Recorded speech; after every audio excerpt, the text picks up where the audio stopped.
So hello friends and welcome back to all coding. और friends, मैंने अपनी previous video में आप लोग को बताया था मल्टी डायमेंशनल एरे के बारे में। अगर आपने वो मेरी प्रीवियस वीडियो नहीं देखी है तो जाकर देखिए। वो वीडियोस मेरी मल्टी डायमेंशनल के ऊपर थी जिसमें मैंने मल्टी डायमेंशनल एरे आप लोगों को बताया था। और आज की इस वीडियो में हम लोग बात करेंगे स्ट्रिंग्स इन सी प्रोग्रामिंग लैंग्वेज। मेनली होता क्या है, जो हमारी स्ट्रिंग्स होती हैं वो एरे के जैसे होती हैं, क्योंकि जो हमारी स्ट्रिंग रहती है वो भी हमारे कंटिन्यूअस मेमोरी लोकेशन पे फिल होती हैं, और जो हमारा एरे होता है वो भी कंटिन्यूअस मेमोरी लोकेशन में फिल होता है। सो हम लोग एरे के बाद डायरेक्ट स्ट्रिंग देख रहे हैं, उसको हम अपने पॉइंटर देखेंगे। सो ये भी वीडियो में काफ़ी इंपॉर्टेंट है, क्योंकि आप लोग इसमें स्ट्रिंग के बारे में सीखेंगे और नेक्स्ट वीडियो जो रहेगी पॉइंटर के बारे में, तो आप लोग उसे जरूर देखिएगा, बिल्कुल मिस मत करिएगा। पॉइंटर हमारे लिए बहुत इंपॉर्टेंट रहते हैं, तो वो मेरे नेक्स्ट वीडियो में आएगा पॉइंटर। तो चलिए फिर स्टार्ट करते हैं आज की वीडियो। और सबसे पहले हम लोग देखते हैं अपनी स्ट्रिंग। तो स्ट्रिंग को जानने से पहले हम लोग समझेंगे कि स्ट्रिंग हमारा होता क्या है। तो जो हमारा स्ट्रिंग होता है वो रहता है हमारा strings are sequence of characters represented as arrays of characters. The C language does not have a built-in string type like some other high-level language, but it uses arrays of characters to represent strings. Mainly जो हमारी string होती है वो sequence रहती है characters की। जैसे कि हमारी एक एरे होती है वो सारे डेटा टाइप्स लेती है, इंटीजर, कैर, फ्लोट, डबल, लॉन्ग। लेकिन जो हमारी स्ट्रिंग होती है वो ओनली हमारे कैरेक्टर्स से बनती है। स्ट्रिंग होता है हमारा कैरेक्टर एरे। हमने जो और भी लैंग्वेज देखी थी अपनी पाइथन, जावा, सी प्लस अगर हम देखेंगे आगे, तो उनमें एक अलग हम लोग डेटा टाइप होता है स्ट्रिंग्स के लिए। लेकिन जो हमारी सी लैंग्वेज होती है काफ़ी हाई लेवल लैंग्वेज है, तो उसमें ये लोग करते क्या है सी लैंग्वेज वाले, कि भाई वो लोग कैरेक्टर जो रहता है कैरेक्टर डेटा टाइप उसको यूज़ करके, एक कैरेक्टर एरे को यूज़ करके हम लोग स्ट्रिंग का यूज़ करते हैं। उसी टाइप से इसमें लिखा है what it uses arrays of characters, यानी कि कैरेक्टर्स जो एरे है उसे यूज़ करते हैं स्ट्रिंग को रिप्रेजेंट करने के लिए। आप लोगों के सामने देखिए साफ साफ लिखा है कि एक एरे को हम लोग यूज़ करते हैं, एरेस को, कैरेक्टर एरेस को, इससे कि रिप्रेजेंट कर पाए हम अपनी स्ट्रिंग को।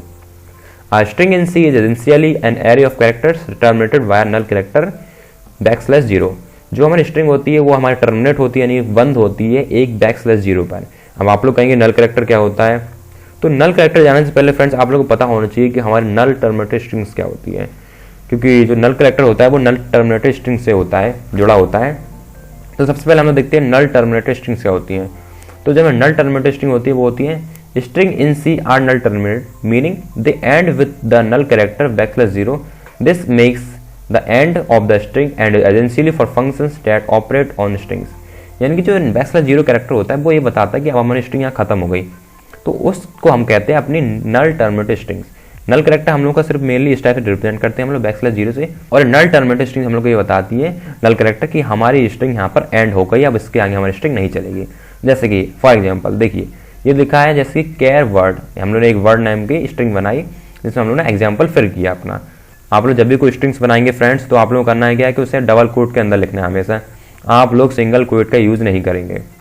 तो देखिए जैसे कि हम लोग की एक एग्जाम्पल था एग्जाम्पल, तो एग्जाम्पल में EXAMPLE आया और बाद में आया \0।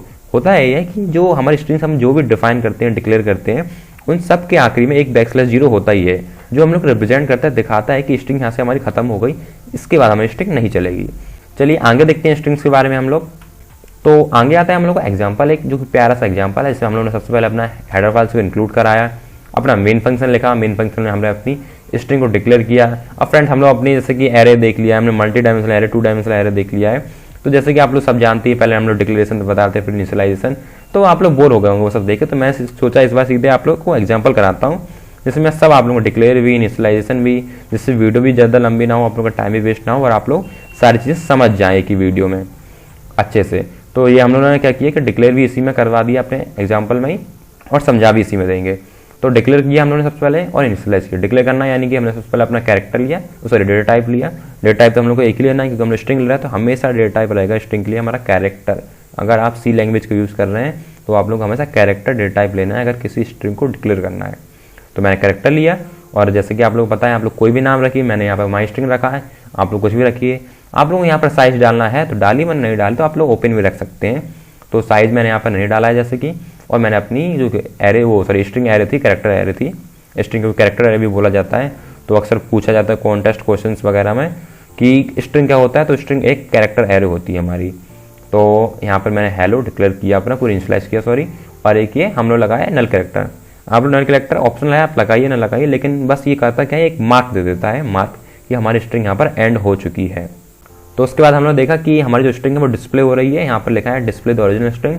एक प्रॉम्प्ट डाल दिया जिससे यूजर को पता चले हाँ भाई स्ट्रिंग हमारी डिस्प्ले होने वाली है। उसके बाद हम लोगों ने क्या किया, एक लूप चलाया। तो एक बार हम इसे VS कोड में देख लेते हैं, फिर आप लोगों को अच्छे समझा देता हूँ VS कोड में ये कैसे करना है हम लोग को। सो फ्रेंड्स, मैं यहाँ पे आ चुका हूँ अपने VS कोड स्टूडियो में और मैंने यहाँ पे फाइल बना ली string.c के नेम से। हम लोग को करना क्या होता है, अगर हम कोई स्ट्रिंग का प्रॉब्लम सॉल्व करते हैं तो हम लोग को एक स्ट्रिंग की हेडर फाइल्स होती है उसे इंक्लूड करा लेना चाहिए पहले से ही, जिससे कि होगा क्या कि हम लोगों की जो स्ट्रिंग के फंक्शंस होते हैं उनकी हम लोग को एक्सेस मिल जाती है। जैसे कि हम लोग लिखते हैं इंक्लूड string.h string.h, ये आ गया, ठीक है। अब आप लोगों को जितने भी स्ट्रिंग के फंक्शंस होते हैं वो उन सबकी एक्सेस मिल जाती है, आप आराम से उन्हें यूज़ कर सकते हैं। मैं कैरेक्टर एक एरे डिक्लेयर करता हूँ, कैरेक्टर एरे जो कि रहती है हमारी स्ट्रिंग में हम लोग कैरेक्टर डेटा टाइप के यूज़ करते हैं। तो मैंने कैर लिया, नाम देता हूँ अपनी MyStr। यहाँ पर मैं अपने कैरेक्टर्स को इनिशियलाइज करता हूँ, कैरेक्टर एरे को इनिशियलाइज करता हूँ। तो करली ब्रेसेस लगाना है हम लोग को मेनली, और उसमें सिंगल कोट के साथ लगाना है, अपने एलिमेंट्स को इनिशियलाइज करना है। एक प्रॉम्प्ट डाल देता हूँ कि मैं अपनी जो स्ट्रिंग एरे है, कैरेक्टर एरे, उसे प्रिंट करा रहा हूँ। तो यहाँ पर लिखूँगा मेरी ओरिजिनल स्ट्रिंग डाल दिया मैंने, एक बैकस्लैश n डाल देता हूँ, ठीक है, डन। उसके बाद मैं लिखूँगा यहाँ पे अपना फॉर लूप के लिए मैं करूँगा क्या, इंटीजर एक डेटा टाइप को लूँगा, आई जो रहेगा मेरा आइटरेट रहेगा, मेरा सारी जगह आइटरेट होगा वही। और काउंटिंग के लिए लगा दूँगा मैं कि अगर हमारे एरे में मिल जाए, आप लोगों को कैरेक्टर एरे में मिल जाए \0, तो हमारे लूप को बंद कर देना, आइटरेट करिए हर बार और यहाँ पर प्रिंट करिए %C_s का भी यूज़ कर सकते हैं आप, s बड़ा कैरेक्टर्स के लिए यूज़ करते हैं हम लोग, कोई स्ट्रिंग लिखते हैं, बड़े सेंटेंस लिखते हैं उसके लिए s यूज़ करते हैं। यहाँ पर हम लोग वर्ड टू वर्ड को प्रिंट करा रहे हैं तो C लिख सकते हैं।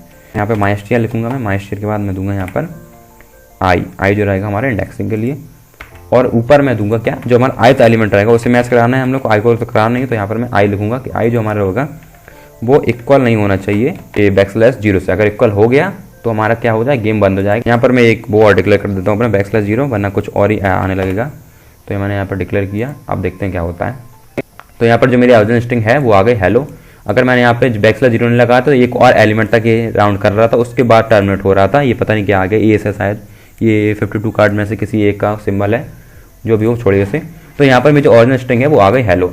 सो फ्रेंड्स, हम यहाँ पर देखने वाले हैं कुछ ऑपरेशन स्ट्रिंग के। तो स्ट्रिंग में हम लोग जैसे देखते हैं काफ़ी सारे ऑपरेशंस होते हैं, एक लेंथ निकालने का, एक अपर केस, एक लोअर केस, एक कंपैरिजन करना, कॉन्कैटिनेट करना। तो ये सारे हम अपने VS कोड स्टूडियो में देखेंगे स्टेप बाय स्टेप करके। तो सबसे पहले आप लोगों को समझ लीजिए होते क्या है। सबसे पहले आता है strlen, जो लेंथ निकालता है, len यानी कि लेंथ, cpy यानी कॉपी, तो कॉपी करता है स्ट्रिंग को, catcat यानी कॉन्कैटिनेट, तो कॉन्कैटिनेट करता है, जोड़ता है दो स्ट्रिंग को, cmp कंपेयर करता है, और lw यानी कि लोअर, तो लोअर केस में कर देता है हमारी पूरी स्ट्रिंग को, upr अपर केस यानी कि अपर केस में कर देता है, और rev रिवर्स यानी कि रिवर्स में कर देगा हमारी पूरी स्ट्रिंग को। यानी कि हेलो लिखा है तो कुछ और लिख के दे देगा हेलो को, यानी कि रिवर्स कर देगा पूरा। चलिए VS कोड में सारे ऑपरेशन से एक बार करके देख लेते हैं, जिससे कि आप लोगों को पूरे क्लियर हो जाए और कोई डाउट ना रहे पूरी स्ट्रिंग में हमारे। तो मैं पहले इन सब चीज़ों को हटाता हूँ अपने, ओके। इसके बाद मैं करता हूँ अपने एक स्ट्रिंग को डिक्लेयर, कैर MyStr लूँगा, और यहाँ पर मैं लूँगा अपना, यहाँ पर मैं डबल कोट में नेम डालता हूँ कोई भी, जिसमें डालता हूँ the royal coding, okay done. यहाँ पर मैं सेमीकोलन लगाता हूँ। सबसे पहले मैं निकालता हूँ इसका लेंथ, तो printf करता हूँ, printf %d, लेंथ जो रहेगी हमारी इंटीजर वैल्यू रहेगी, तो %d यूज़ कर रहा हूँ। और फंक्शन का क्या नेम था, strlen, तो लेन हो गया। यहाँ पर डालता हूँ अपना आर्गूमेंट MyStr, यानी कि स्ट्रिंग का नेम डालना है यहाँ पर हम लोग को, ये किया, और सेमीकोलन। निकाल लेते हैं लेंथ, देखते हैं क्या आती है हमारी लेंथ आ रही है हमारी 16, ठीक है।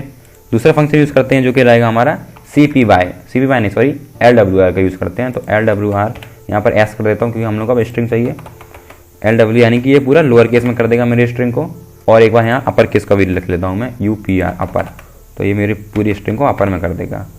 यहाँ पर मैं \n लगा देता हूँ, मल्टी कर्सर का यूज़ करके सब जगह, डन। तो पहले आई लेंथ, फिर आया लोअर केस, फिर आया अपर केस, ओके। तो चलिए अब हम देखते हैं अपना नेक्स्ट फंक्शन जो रहेगा हमारा strcat, यानी कि स्ट्रिंग को कॉन्कैटिनेट करना है।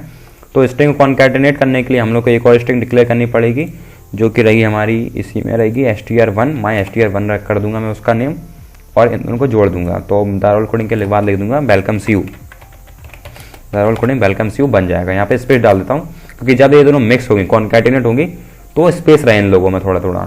फंक्शन का नेम है मेरा catcat, यानी कि strcat कॉन्कैटिनेट, और MyStr टू अदर, और एक और आर्गूमेंट डाल देना हम लोगों को, डन। तो लेंथ आ गई, upper case, lower case, sorry lower case, upper case, और ये जुड़ भी गए आपस में। जो अपर केस में क्यों जुड़े हैं, क्योंकि हमारी जो स्ट्रिंग थी यहाँ पर अपर केस बन गई थी, उसके बाद हमारी ये स्ट्रिंग जो है मिक्स हुई है, इन दोनों से ज्वाइन हुई है। लास्ट जो आता है हमारा आता है वो हमारा CMP। तो हम लोग कंपेयर करना है दो स्ट्रिंग को, तो यहाँ पर लाऊंगा मैं CMP, और ये दोनों तो नेम रहेंगे। यहाँ पर मैं बड़ी वाली जो स्ट्रिंग, नीचे वाली स्ट्रिंग को उसको पहले लूँगा, क्योंकि ये -1 में दे देगा हम लोग को। जो स्ट्रिंग हम लोग पहले डिक्लेयर करते हैं उसको हम लोग को बाद में कंपेयर करना है दूसरी वाली स्ट्रिंग से, क्योंकि अगर हम लोग ऐसा नहीं करेंगे तो हमको -1 रिटर्न कर देगा। जो हमारा strcmp होता है फ्रेंड्स, वो वर्क करता है हमारा strcmp जो रहता है हम लोग का, जो CMP रहता है हम लोग का, वो वर्क करता है हमारा ASCII वैल्यू पर। क्योंकि होगा क्या कि हमारे ASCII वैल्यूज होती हैं, हर नंबर की एक अलग अलग ASCII वैल्यू होती है। तो ये जो सेंटेंस है इसकी पूरी अलग ASCII वैल्यू रहेगी और इसकी अलग ASCII वैल्यू रहेगी। अगर इन दोनों की ASCII वैल्यू मैच कर गई तो हमारा जो strcmp है वो हम लोग को रिटर्न कर देगा 0।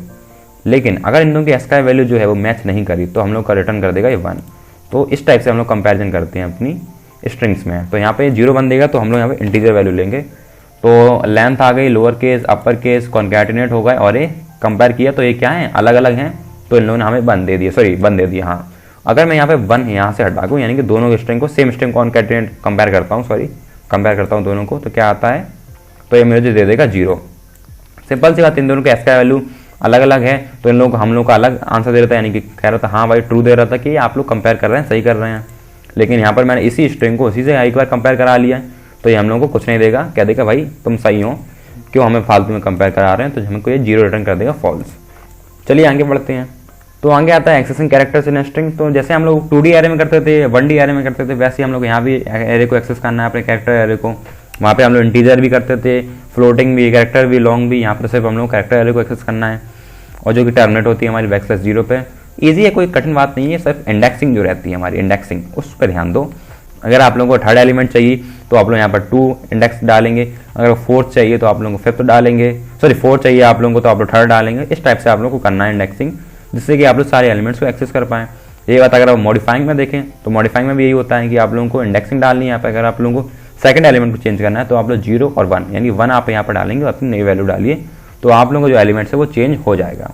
तो आगे आता है हमारा कॉमन यूजेस और एडवांटेजेस। तो सबसे पहले आता है हमारा टेक्स्ट हैंडलिंग, यानी कि टेक्स्ट को हैंडल करता है हमारे स्ट्रिंग्स। इनपुट आउटपुट हम लोग अपने जो डाटा यूजर है उसे इनपुट ले सकते हैं और अपना आउटपुट दिखा सकते हैं, रीड राइट कर सकते हैं, डिस्प्ले कर सकते हैं। स्ट्रिंग को मैनिपुलेट करता है, यानी काफ़ी सारे फंक्शंस को यूज़ करता है, CPY, CMP, len, rev, LWR, UPR। Data structure में काफ़ी अच्छा यूज होता है, एरेस ऑफ स्ट्रिंग्स में और लिंक्ड लिस्ट में। फाइल हैंडल अच्छे से करता है, कुछ भी हम रीड कर सकते हैं, राइट कर सकते हैं। डायनामिक एलिक्वेशन में काफ़ी अच्छा यूज होता है इसका। कंपैरिजन कर सकते हैं, जैसे कि मैंने कंपैरिजन किया, ASCII वैल्यूज कंपेयर होता है ये लोग। अगर ASCII वैल्यू मैच हो गई तो 0 दे देगा, अगर मैच नहीं हुई तो हम लोग को 1 दे देगा। यूजर इंटरेक्ट, यानी कि हम लोग अपने यूजर से इंटरेक्ट कर सकते हैं, अपने नेम को आउटपुट करते हैं, अपने टेक्स्ट को आउटपुट कर सकते हैं अपनी स्क्रीन पर। सो फ्रेंड्स, ये थी आज की हमारी वीडियो आपको पसंद आई तो वीडियो को लाइक करें और चैनल को सब्सक्राइब करें। ऐसी अमेजिंग वीडियोज़ मैं आप लोगों को लाता रहूँगा। तो चलिए फिर मिलते हैं अपनी नेक्स्ट वीडियो में, जब तक के लिए लेट्स कोड।